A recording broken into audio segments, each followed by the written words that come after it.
Tag alam sa buluwanong panahon sa bagay nas na mangyud di mga kaigsunan ato gyud ni nga pailuban tungod kay kini siya usa ka solemne nga butang.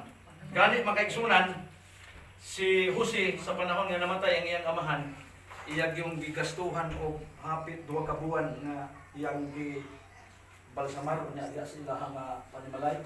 Sulod sa 40 ka adlaw, 40 ka gabi.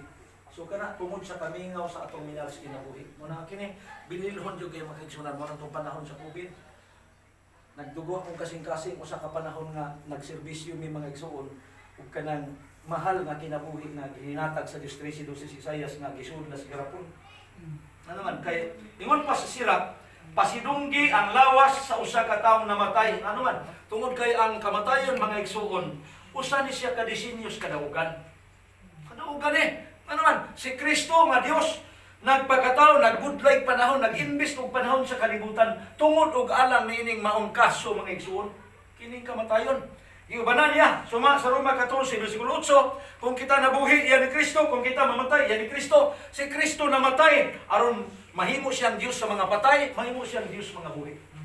Sa ato pag gitagaan gyud ta niya dako kayong balyo.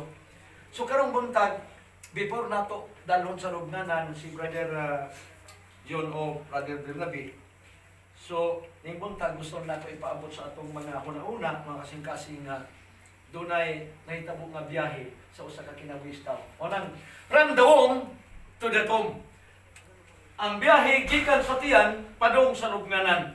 So kita maigsuon, biyahe ni. Pag abot nato sa kalibutan, musing kita, oh hard pagkataon nato. Ano man, kay bisag unsaon nato igsoon madato magkagmapobre ni kinabuhi ihatod yung kaglubnganan. Mo nang nagkumpos ko kanta na aso bisag tiguang bisag batan-on bisag unsay mong edad parehas ta tanan busa mangandam kay mo adto tag lubnganan.